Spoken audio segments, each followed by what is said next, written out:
I used to believe that if you worked hard, stayed honest, and lived within your means, your family would respect you. I was wrong. The night my father laughed at my modest lifestyle, he didn't just mock my apartment or my car, he erased me. Standing in a luxury hotel lobby, surrounded by strangers, he smiled and said, "We only need real family this Christmas." Not quietly, not privately. He wanted people to hear it. In that moment, I realized something far more painful than being excluded from a holiday. To my own father, I wasn't family anymore. I was an embarrassment. I didn't argue. I didn't cry. I didn't beg for a room or for dignity. I walked out with my head high, believing that was the end of it. What my father didn't know was that my grandfather saw everything. And once he stepped in, the life my father had built on arrogance and entitlement began to unravel slowly, legally, and beyond repair. My name is Isabella Carter, and for as long as I can remember, I've been aware of one painful truth. My father was never proud of me. Not openly. Not quietly. Not even when I did everything right. Growing up, my father, Richard, had a very clear definition of success. It wasn't about peace of mind or personal fulfillment. It was about how things looked from the outside, the size of your house, the brand of your car, the kind of lifestyle you could display at family gatherings without having to explain yourself. I didn't fit that image, not because I couldn't, but because I didn't want to. While other people chased appearances, I chased security. I went to a public university, worked part-time through college, and graduated without asking my parents for financial help. I chose a steady career in finance, not because it sounded impressive, but because I understood numbers, risk, and long-term planning. I learned early that independence wasn't glamorous, but it was powerful. To my father, that made me boring.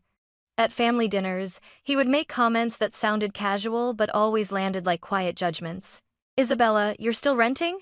he'd ask, smiling politely while everyone else listened. "Don't you want more for yourself?" Sometimes he'd glance at my clothes, simple, clean, unbranded, and chuckle. "You dress like someone who's afraid of success," he once joked. People laughed.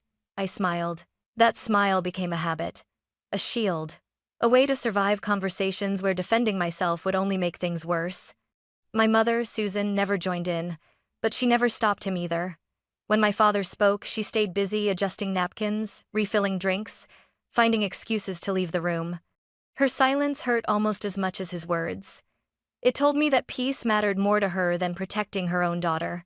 And yet, every time I tried to explain myself to talk about saving, investing, planning for the future, my father waved it off. "That's not living," he'd say. "That's hiding." The irony was that I wasn't hiding at all. I was building something stable, quietly, without shortcuts or handouts. I paid my bills. I maxed out my retirement accounts. I lived within my means. I slept well at night. But none of that counted to him. To my father, success had to be loud, visible, applauded. If no one was impressed, then it wasn't worth anything. The only person who ever seemed to understand my choices was my grandfather, George. He didn't talk much during family gatherings, but he watched everything. When my father mocked my lifestyle, Grandpa never laughed. Sometimes he'd clear his throat sharply or change the subject. Other times, he'd catch my eye and give me a subtle nod, small gestures that told me I wasn't crazy for valuing a different kind of life. Once, after dinner, when everyone else had left the table, Grandpa leaned toward me and said quietly, "Living within your means isn't weakness, it's discipline. Don't let anyone tell you otherwise." I held on to that sentence for years, because no matter how independent I became, my father continued to treat me like a disappointment waiting to be corrected. Every promotion I earned was met with a shrug. Every milestone I reached came with a reminder of what I didn't have yet. A bigger place, a flashier car, a lifestyle he could brag about. I told myself it didn't matter, that I didn't need his approval, that I was strong enough to stand on my own. But deep down, a part of me still believed that one day, if I proved myself enough, he would finally see me as his daughter, not an embarrassment. I had no idea that instead of seeing me, he was already preparing to erase me. Christmas had always been complicated in my family. On the surface, it looked warm and traditional, matching sweaters, carefully planned dinners, photos taken from the right angles. But underneath, it was always about status, about who had achieved the most that year, who had upgraded their lifestyle, who had something impressive to announce at the table. That year was no different. In early December, my mother sent a short message to the family group chat. Dad booked the Christmas trip, ski resort in Colorado. Please keep your schedule clear. That was it. No details. No itinerary. No room assignments. Normally, that wouldn't have bothered me. I trusted my grandfather. He had never excluded anyone before. Family unity mattered deeply to him, sometimes to a fault. Still, something about the message felt off. When I called my mother to ask about logistics, her answers were vague. "Oh, your father is handling the arrangements," she said quickly. "Everything's taken care of." "Do you know where I'm staying?" I asked. There was a pause. Not long, but noticeable.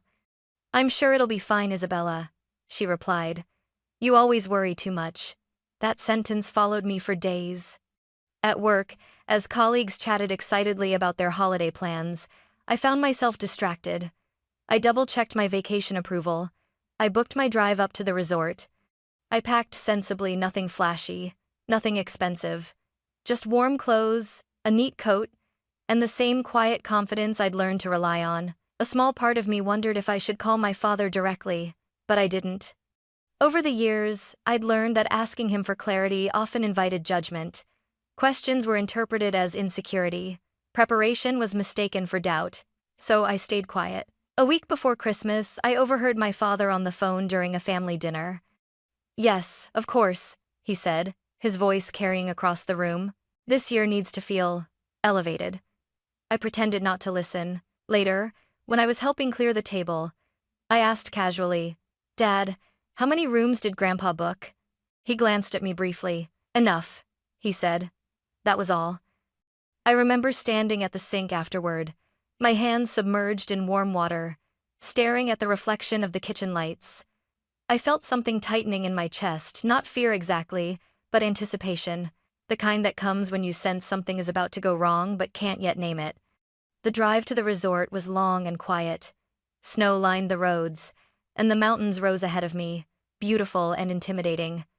I arrived just after sunset, exhausted but relieved. For a moment, I allowed myself to believe I'd been overthinking everything.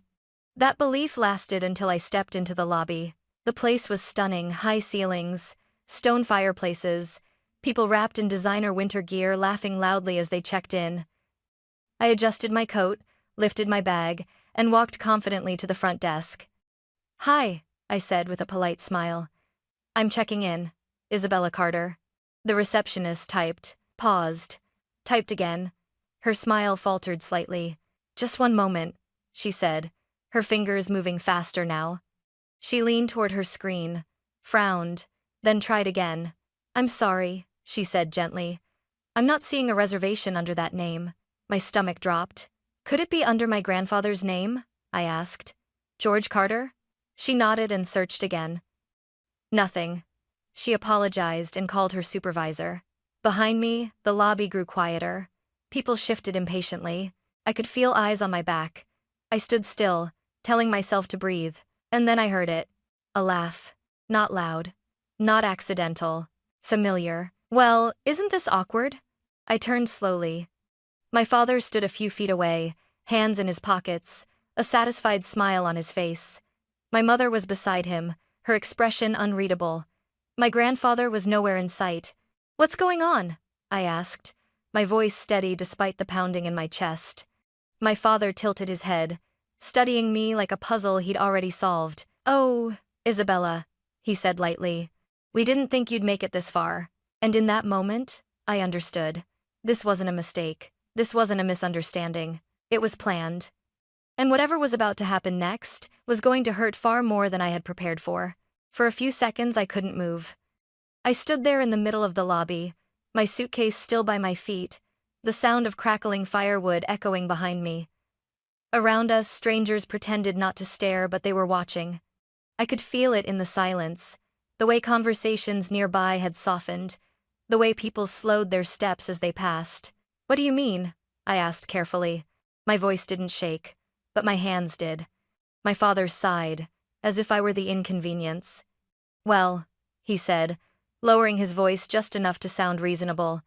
"There were only so many rooms. Grandpa wanted this trip to feel special." I was invited, I replied. Grandpa told me himself. He smiled. Not kindly, not apologetically.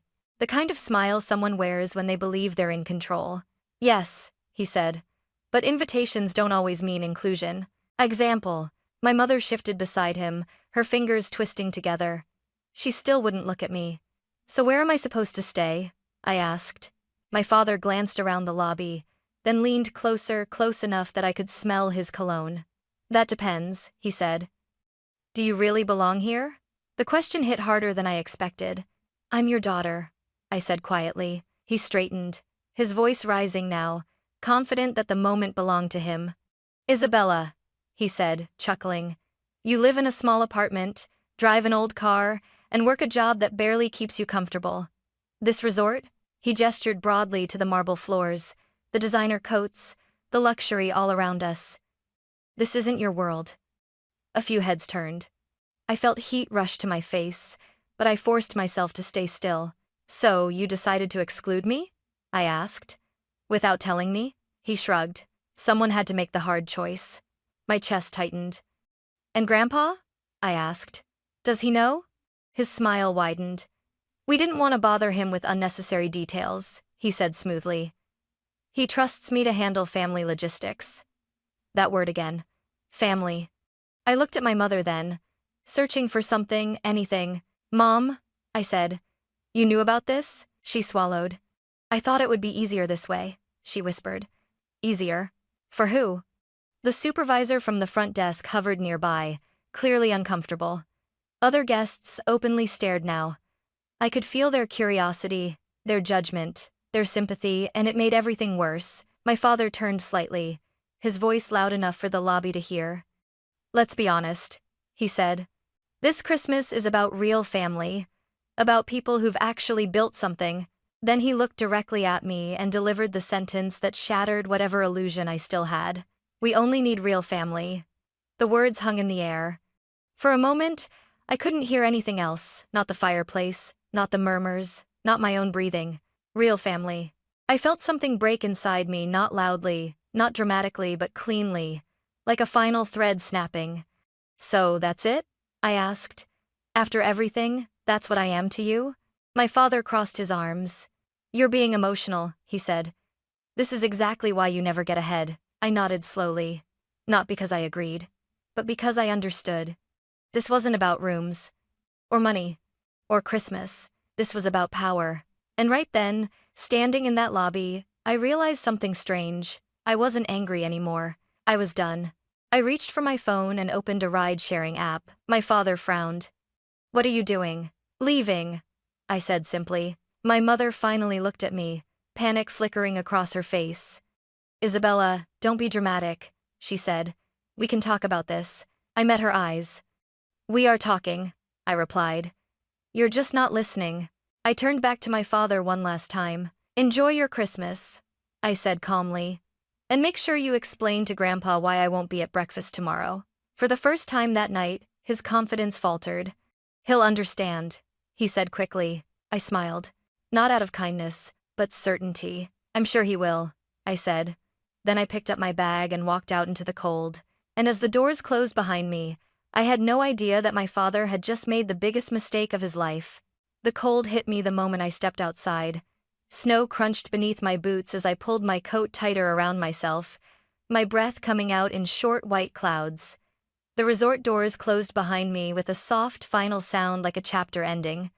I stood there for a moment, staring at the glowing windows, wondering how something so warm on the inside could feel so hostile. My phone buzzed. A message from my mother. Please don't do this. Let's talk tomorrow. I didn't reply. Not because I was angry, but because I finally understood something I'd spent years refusing to see. Any conversation that required me to shrink myself just to be included was never really a conversation at all. The ride back down the mountain was quiet. The driver didn't ask questions, and I was grateful for that. As the lights of the resort disappeared behind us, my thoughts became clearer than they had been in years. My father had always believed I needed him, that I needed his approval. That without him, I'd fall apart. But sitting there in the back seat, watching the road unwind ahead of me, I felt steady. Hurt, but steady.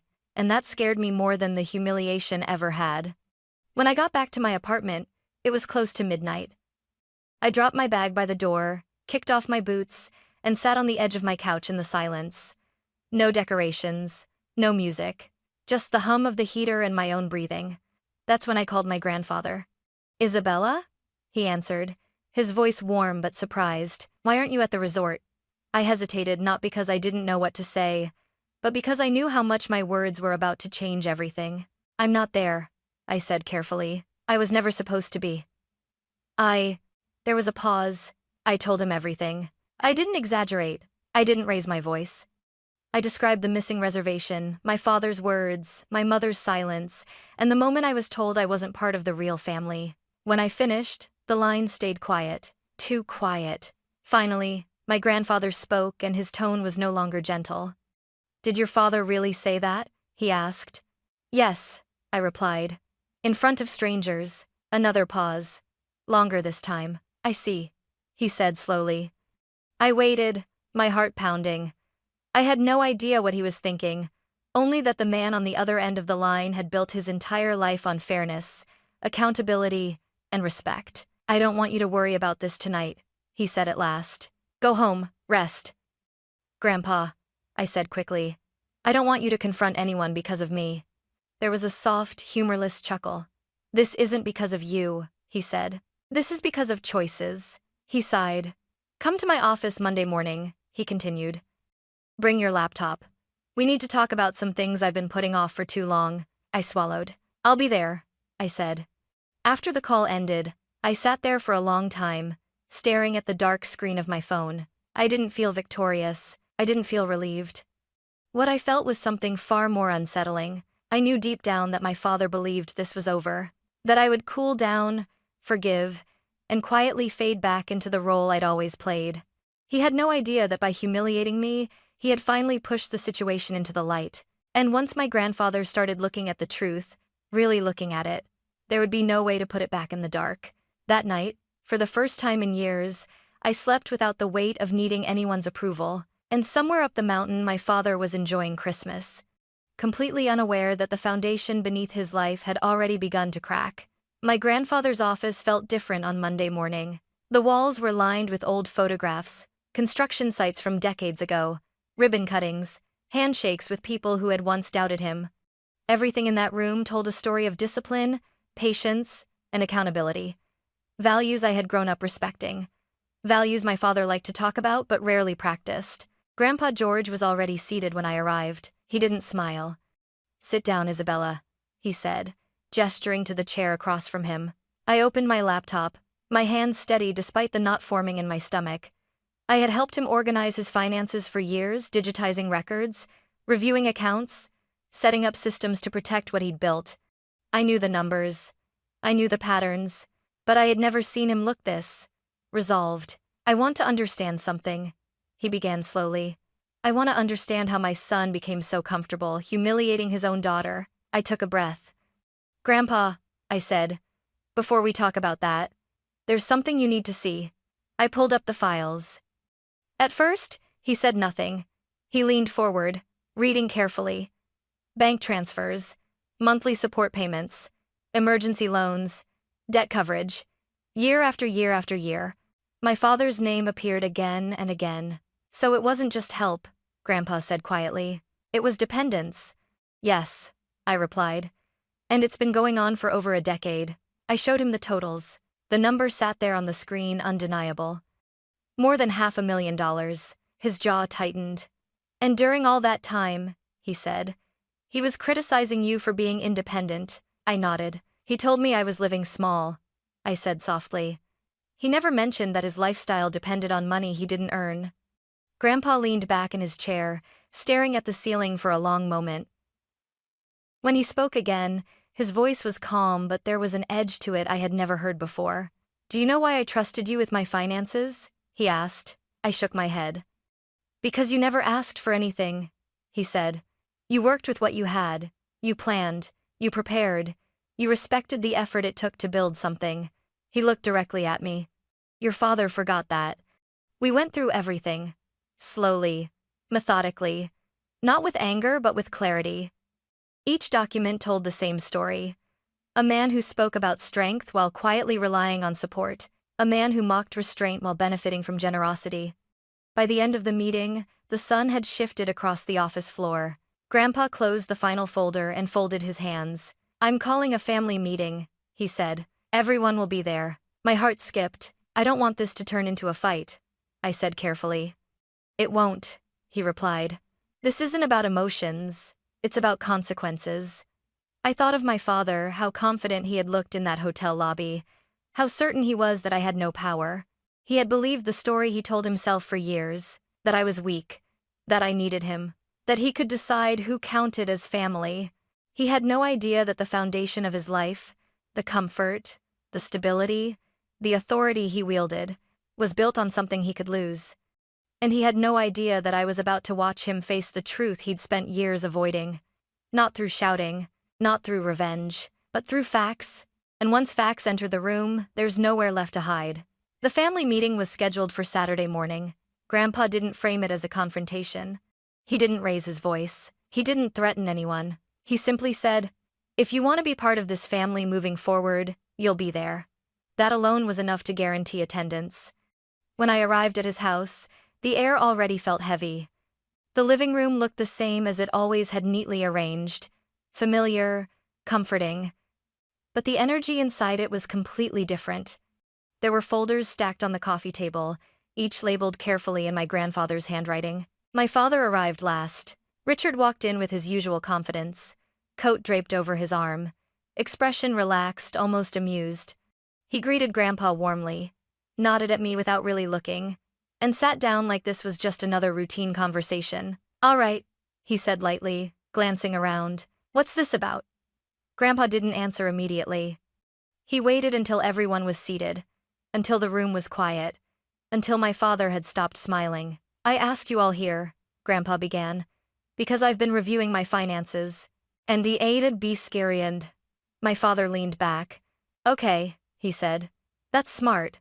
We've been meaning to talk about long-term planning anyway." Grandpa looked directly at him. "We are," he replied. "Just not in the way you're expecting." He slid a folder across the table straight toward my father. "Open it." Richard hesitated for the first time. Then he laughed softly. "Dad, if this is about money, you know we've always appreciated." "Open it," Grandpa repeated. The laughter faded. My father flipped open the folder. His eyes scanned the first page, then the second. His posture stiffened. His jaw tightened. The room was silent except for the sound of pages turning. "What is this?" he asked finally. "Those," Grandpa said calmly, "are records of every transfer I've made to you over the past 12 years. My father scoffed. "So," he said, "you helped your family. That's what fathers do." "Yes," Grandpa agreed. "They help. They don't enable." He turned to the next folder and pushed it toward my mother. "And these," he continued, "are the amounts that were never repaid, the temporary support that became permanent." My mother's face went pale. Richard closed his folder sharply. "Why are you bringing this up now?" he demanded. "This has nothing to do with Isabella." I felt my heart pound, but Grandpa didn't even glance at me. "It has everything to do with Isabella," he said evenly. My father's head snapped toward me. "This is about her?" he snapped. "You're really doing this because she couldn't handle a simple misunderstanding?" I spoke before I could stop myself. "It wasn't a misunderstanding," I said. "It was a decision. Hezamizakosket, it's to say." He turned fully toward me now, his voice sharp. "You're exaggerating," he said. "You always do. You make everything emotional." Grandpa raised a hand. "No," he said. "She didn't exaggerate anything." He looked back at my father.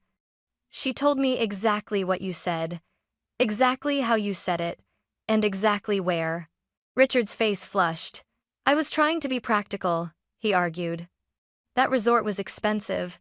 She wouldn't have been comfortable there anyway." I felt something twist in my chest. "You didn't give me a choice," I said quietly.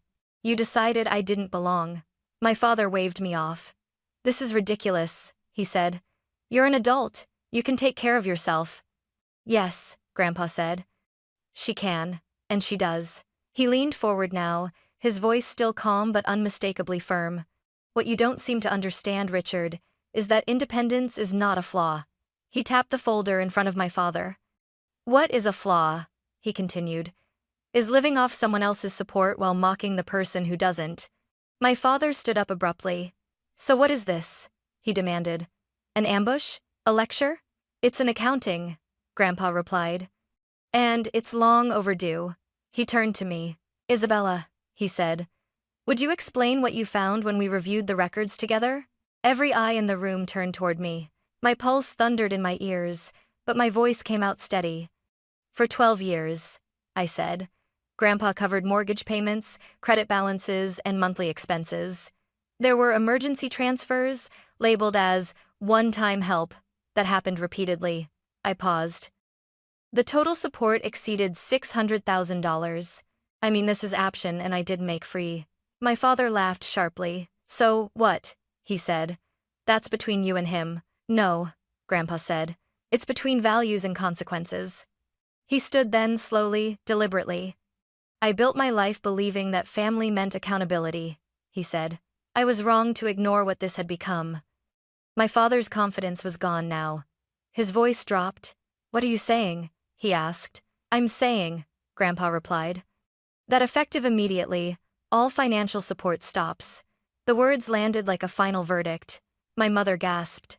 You can't do that, my father said, his voice rising.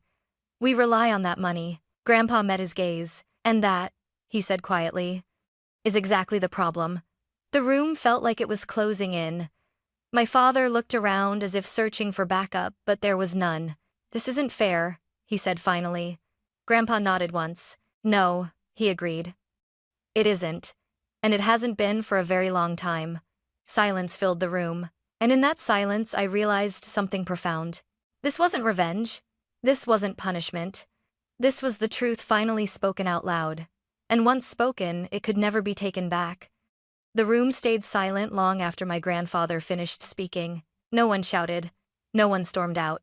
There was no dramatic explosion, just the slow, terrifying realization that something permanent had just happened. My father was the first to move. He sank back into his chair, running a hand through his hair like he was trying to wake himself from a bad dream. This doesn't make sense, he muttered. You can't just cut us off. We're family. Grandpa didn't raise his voice. Family doesn't mean dependency, he said. And it doesn't mean entitlement. My mother finally spoke, her voice trembling. George, we didn't know things had gotten this bad. Grandpa looked at her gently, but firmly. You didn't ask, he replied. And when you don't ask, you don't get to claim innocence. My father stood up again, pacing now. So what? He snapped. You expect us to just figure it out overnight? I expect you to do what Isabella has done for years, Grandpa answered. Live within your means. That sentence seemed to drain the last bit of fight from him. He turned to me then, not with anger but something closer to panic. You could have stopped this, he said. You knew about the money. You didn't have to let it go this far. I took a breath. I didn't let anything happen, I replied. I told the truth when I was asked. He stared at me, searching my face for guilt. There was none. The meeting ended without resolution, only reality. Over the next few weeks, the consequences unfolded quietly. My father called first. He left a voicemail, his tone careful, rehearsed. Isabella, your grandfather's overreacting. This will blow over. We just need time. It didn't. Bills began to pile up. Accounts were restructured. Spending habits that had never been questioned suddenly mattered. My mother called next. She cried. I didn't mean for things to turn out like this, she said. I didn't realize how much we relied on your grandfather. I know, I said softly. But that doesn't make it my responsibility to fix. There was a pause. I'm sorry, she whispered. It wasn't a perfect apology, but it was the first real one I'd ever received. My father waited longer. When he finally called, his voice was stripped of confidence. We're struggling, he admitted. I could use your help. You're good with numbers. Maybe you could talk to your grandfather. I closed my eyes. For years, I said calmly, you told me I lived too small, that I wasn't ambitious enough, that I wasn't real family. He didn't respond. I can help you plan, I continued. I can't ask him to undo his decision. He exhaled sharply. So, you're just going to let us fall? No, I said. I'm letting you stand on your own. The line went quiet. Months passed. My father sold the house, downsized, adjusted. It wasn't easy. It wasn't painless. But it was necessary. And something unexpected happened. He stopped laughing at my lifestyle. Not because he suddenly understood it, but because he finally had to live it. A year has passed since that Christmas. Life didn't magically fix itself for my family. There was no sudden reconciliation, no dramatic apology scene, no movie-perfect ending, but there was change. My father learned how to budget. Really budget. Not the kind where numbers are suggestions, but the kind where every expense has a consequence. He stopped talking about success like it was a performance and started understanding it as something fragile, something that has to be maintained. My mother became quieter, more reflective. She stopped avoiding hard conversations. When we talk now, there's less pretending and more honesty. It's not perfect, but it's real. As for my grandfather, he never once apologized for what he did because he didn't need to. He protected the values he spent a lifetime building, and for the first time, he made it clear that respect mattered more than bloodlines or appearances. One afternoon, a few months ago, he said something to me that I'll never forget. "You know," he said, "I always worried about what would happen to this family when I wasn't around." He looked at me and smiled gently. "I worry less now." That was the moment I finally understood something important. Walking away that night wasn't weakness. Living modestly wasn't failure. And silence wasn't submission. Sometimes, the strongest thing you can do is refuse to accept a role that diminishes you, especially when the people assigning it call themselves family. I still live in the same apartment. I still drive the same car. I still plan, save, and build quietly. The difference is this: I no longer need anyone's approval to know my worth. And if there's one thing this experience taught me, it's this. Real family doesn't laugh at your struggles. Real family doesn't erase you when you don't impress them. And real family never makes you earn the right to belong. That Christmas, I was excluded. But I didn't lose my family. I found myself,